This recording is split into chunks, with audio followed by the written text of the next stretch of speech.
Hello, my name is Danneberg, and I want to show you the usage of our LTE testbed.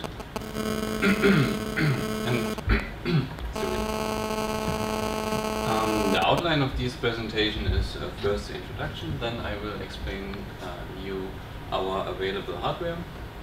I will talk about some example scenarios, and then I want to show you the setup. And then it goes for the requirements for PUD usage, the support and contact, and I want to finish with our outlook, what are our next steps. So we have a LTE Advanced Experimental Wireless Testbed, and in the context of crew we want to use it to study cognitive radio in cellular systems. We have a LTE-like cellular infrastructure so that we can monitor relevant network parameters. And so it's possible to benchmark the impact of cognitive radio devices. The basic testbed consists of one NOB or base station, which is typical stationary on a desk or on a tower, and one user equipment which is movable in a studio rack or a bicycle rickshaw. And each of these devices has an own control computer, and everything is connected via network. So we are using LTE test equipment from Signarium, which is a local company in Dresden, and this company is bought by National Instruments. We are using 1.99 GHz in the uplink and 2.18 GHz in the downlink. We have licenses to operate outside on these frequency bands, and as you can see, both base station and user equipment is basically the same hardware because it's FPGA based, and you can download the firmware onto it. So our hardware provides basic operation functionality. That means it can decode some control information from control channels. So RSSI, for example, or SENR is available in real time. But to evaluate the data, we have to dump it at the base station or at the user equipment, and then we can do all the computation with MATLAB. And then QAM constellation general state information or bit error rate is available, and we are using the bit error rate as a link quality metric. So this is our hardware in the laboratory. So this is one user equipment which can move around, and this is one base station. For the outdoor measurements, we have one base station here and a second one here, and we have one special user equipment which is built in this bicycle, so that we can further move around the area.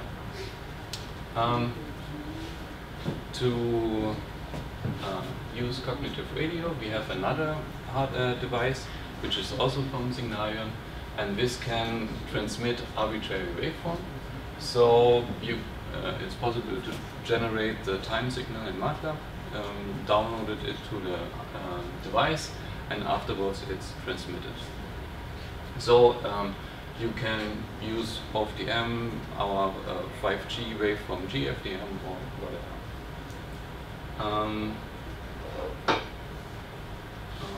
As a sensing device, we are using the National Instruments USRP. It's a software programmable radio transceiver, and we are using a sensing algorithm from iMinds. So, and for especially for the outdoor measurements, we have 3 of these bicycle rickshaws where we can mount our devices or some other. They have batteries and 230 volts converter to ensure power connection, to ensure power.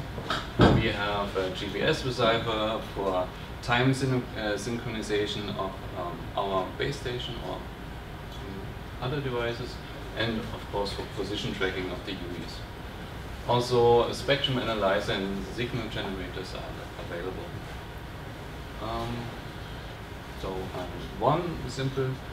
One real-world scenario could be a machine-to-machine device uses the LTE uplink for communication. As you can see here, so when free resource blocks are available in the LTE uplink, then the M2M devices will use this. For this basic setup, we can use one base station, one user equipment as a primary link, and the Halo device to simulate the machine-to-machine device with its secondary waveform.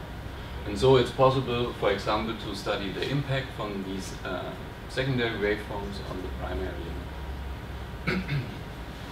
As an observer, we use in this setup the spectrum analyzer. A possible extension of this basic setup could be to add a sensing device and first set up the primary link, then sensing it and transmitting into the free resources. As a sensing device, we can use the USOP or the spectrum analyzer. So, and we also can use or can apply these setups in outdoor scenarios. So we have our two MLBs here, and for example, we can locate one UE in the yard and the other one out of the building, and so the first UE uses the upper part, or the upper resources of the LTE spectrum, and the other UE uses the lower part of the spectrum, and a cognitive radio device can move around, and so we can evaluate its performance. And it's possible, for example, to study the differences compared to an indoor environment. We can evaluate the sensing algorithm, and for example, we also can test GPS location-based management systems. Also, it's possible to extend this scenario with a dynamic configuration, so that UE will change its resources, or the used resources, or we can use a signal generator which simulates a small bandwidth spectrum application like wireless microphone. So this is the basic setup I want to show you with remote desktop. So, okay, first we have to, can everybody? Okay. So,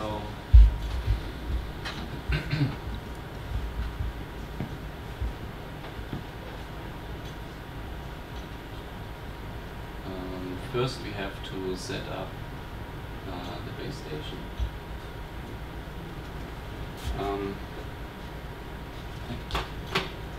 So one basic step for all these configurations is that we have to provide you a proper configuration file, and then you can simply load this into this program.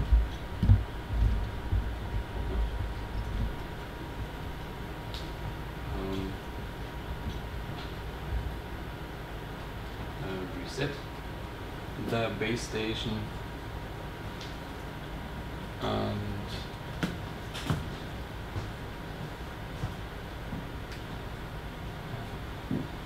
setting up the base station. So, but first, hopefully you can see this. I can show you our laboratory. So This is the user equipment, this is the base station, this is the control network, and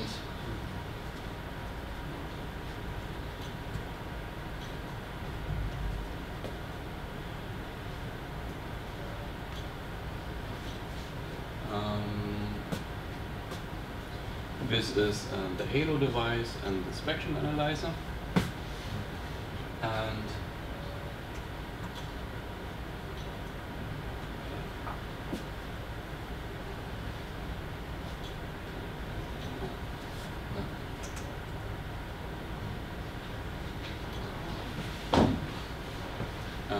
here are the antennas. So in the middle there's the antenna with the LTE uplink and the uplink signal from the cognitive radio device, and here is the base station antenna, and this signal is split up into one signal for the base station, one signal to the spectrum analyzer, and here is the antenna for the sensing device. So, and now we can set up the user equipment. It's basically the same. So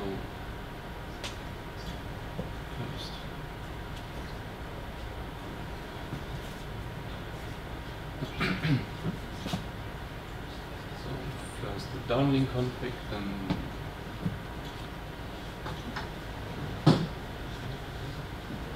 and now we can see at the spectrum analyzer.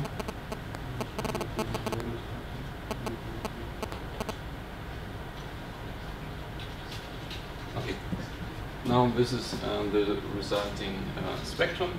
So this is for the uplink, for the LTE uplink at 1.99 gigahertz, and these are the two control channels, and these are the used resource blocks from the LTE.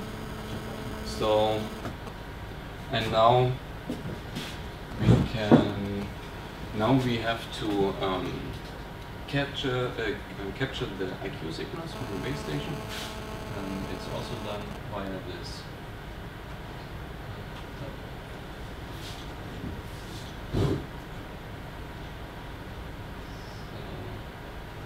this application, and then we can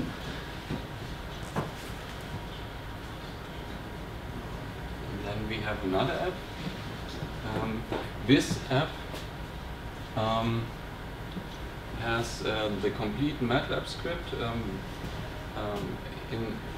I compiled the complete MATLAB script into a dynamic link library, and this is used by this application, so that it's not necessary to have MATLAB installed or have the license or whatever.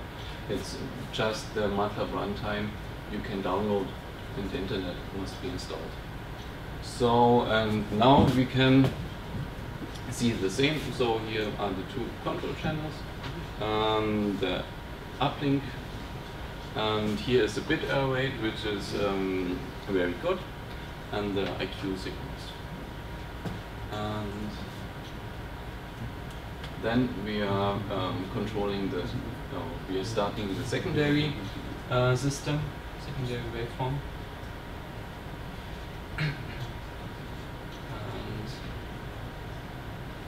Yes, also this program, which also has MATLAB dynamic link library from the script. So we can, for example, we are now generating OFDM waveform, secondary waveform. We can define different parameters. So first we have to generate the waveform, then we have to download it to the Halo box and transmit.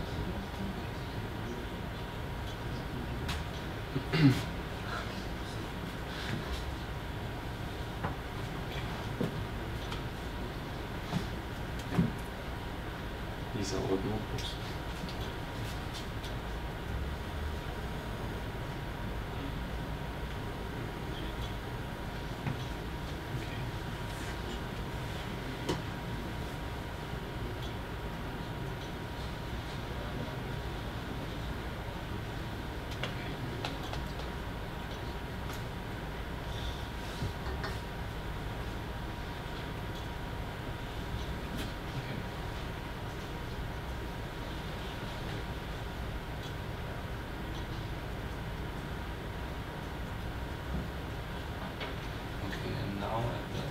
spectrum analyzer, we can see that a secondary waveform appears, and now the dumped IQ signals at the base station should be influenced by this secondary waveform. Yeah, of course, bit error rate goes way worse. Here we can see the secondary waveform. So, and now when we are using our new 5G waveform, then the bit error rate should not be as worse as auf die yeah, we can automate all this parameter, so we can also build a script which changes all the parameters. So it's working like a simple state machine, so all the states are executed one after another, and then we have some, we can program some conditions, and so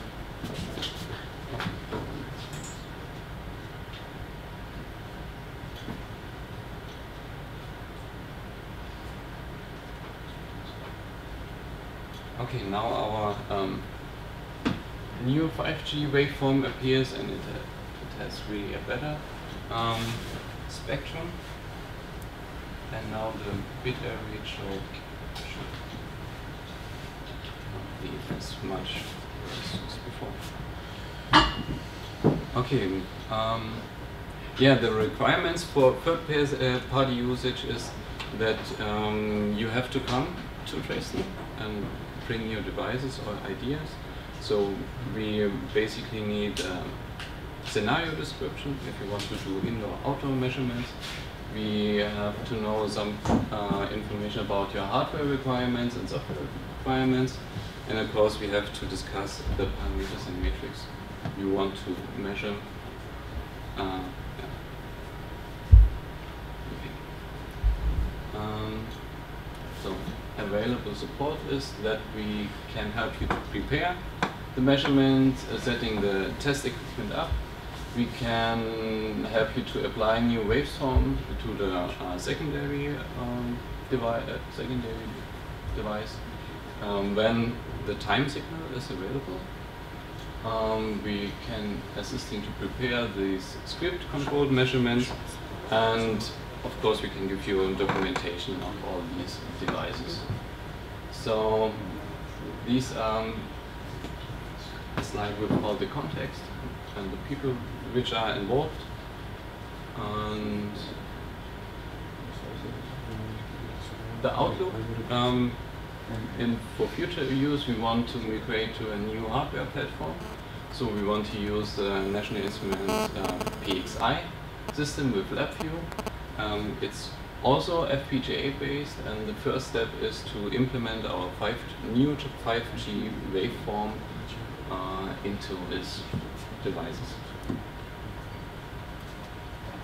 Thanks. Okay. Do you support MIMO with the LTE system? Yeah. 2x2. 2x2? Okay. Yeah. In general, as I understood, you use the LTE system. Basically, you cannot, for example, upload some novel algorithms into the LTE equipment, no. Right? No. So basically, we can use, for example, the measurements from the LTE system, and then afterwards, like post-process them in MATLAB or something like that. Yeah, of course. Yeah, we are using the LTE system now as a primary. As a primary, yeah. Which we want to. Not as a secondary. No, not as a secondary, only as a primary system. Okay. And for example, then we can test how your cognitive radio device will sense or react to this LTE signals. And it's the implementation on these devices is based on LTE release 8 with some minor delimitations. You said you can extract RSSI SINR. Yeah. But what about IP samples? No. No, only we can only extract in real time the control channels. You saw these two control channels. These are built by the hardware, and only this could be decoded, and all the other this is decoded in MATLAB. So basically the IQ synchronous.